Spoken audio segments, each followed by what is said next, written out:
ED has sought CBI probe against Mamata Banerjee. ED has said that there were clear reasons for the raid.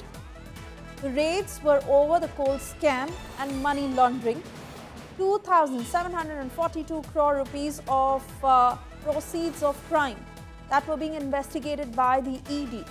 The ED has claimed that 20 cars money that were routed to the IPAC, also saying that our officials were restrained, they were threatened.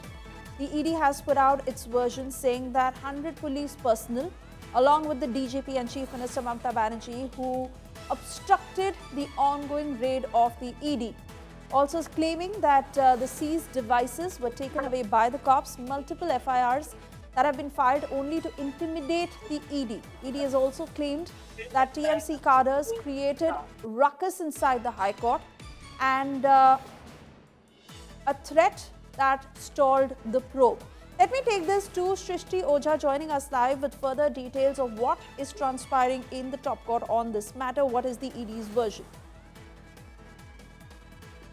Suresha, as we know, the Enforcement Directorate had earlier moved the Calcutta High Court seeking CBI probe against West Bengal Chief Minister Mamata Banerjee and also the state police officials for alleging that they had interfered in the probe that ED was conducting against IPAC. Now, remember, the hearing had been adjourned to 14th of January because of the chaos that we saw happening before the court during the proceedings. Now, the ED has blamed the TMC and its supporters for the ruckus that had happened before the High Court during the proceedings. The ED has told Supreme Court that TMC supporters attempted to hijack the High Court proceedings and they organized the ruckus. It was properly planned through WhatsApp groups by TMC supporters ahead of the High Court hearing. So the agency has therefore sought CBI FIR and probe against not just the Chief Minister but also the DGP and the police commissioner for obstructing the ED searches into the coal scam.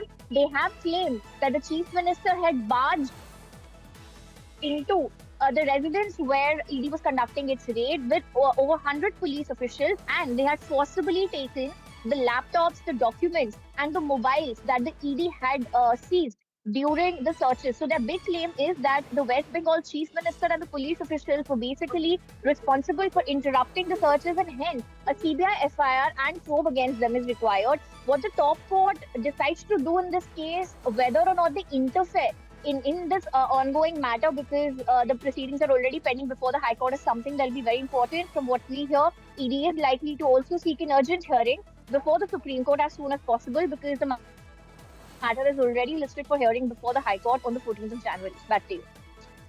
All right, we'll wait and watch when that happens, Shrishti. Let's also take this to my colleague Shreya, who is with us on the broadcast. Shreya, the big question also is, how is the TMC, most importantly Mamata Banerjee, going to defend the actions that were committed by them on that day? Well, Suresha, you know, we've already seen a parallel investigation that has begun in the state of West Bengal so far as the TMC is concerned, because remember, the West Bengal police, I beg your pardon, the Kolkata police has already started investigating into the matter. Interestingly, we've seen that there have been people in the premises of the same residential complex of Director of IPAC Prateek Jain who've been called in for their statements, recording of what transpired on the 8th of January. How did the ED officials proceed with the investigation? And apart from that, I mean, what were the kind of conversations that were held?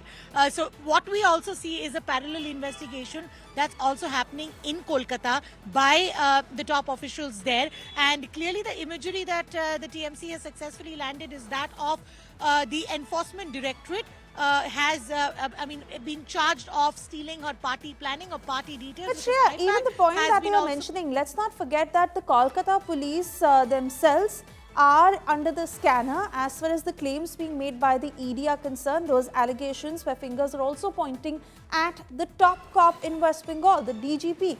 I want to leave it here. Let's also give our viewers to what may happen next as far as the ED Mamata standoff is concerned, soon to land in the top court, as after dramatic scenes that had transpired during a raid at IPAC Director Prateek Jain's residence, the Enforcement Directorate moved the top court, flagging alleged obstruction by the Bengal government.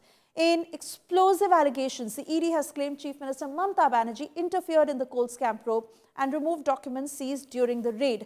The ED alleges Mamata Banerjee and DGP barged into the raid site, sabotaged the investigation, attempted to influence High Court proceedings, mobilized a ruckus via TMC WhatsApp groups and took away seized papers. Officers part of the raid approached the top court alleging obstruction of duty. Petitions filed against the Bengal government, CM and DGP seeking withdrawal of FIRs. The probe widens as police summoned residents of Pratik Jain's housing complex to record what they saw and heard during the ED raid.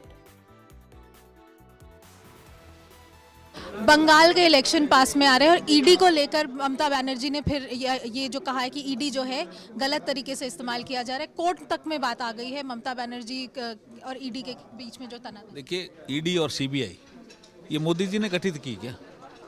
जब ममता जी भी शासन में रही होंगी तब भी ED रही होगी ना। ममता जी यहाँ वहाँ मुख्यमंत्री है, लेकिन यहाँ भी केंद्र सरकार में भागीदार रही है ममता जी, मंत्री रही है। तो उस समय ईडी और सीबीआई नहीं थे क्या? ईडी और सीबीआई कोई इनपुट मिलता है तब कार्रवाई करते हैं। संवैधानिक पदों पे बैठे व्यक्ति अगर जो हमारी जांच एजेंसियां हैं उस पर अनर्गल आरोप लगाएंगे तो ये देश हित में भी नहीं है, लोकतंत्र के हित में भी नहीं है। और एमपीज को जो प्रोटेस्ट करने पे ये तरीका ही ठीक नहीं है ना।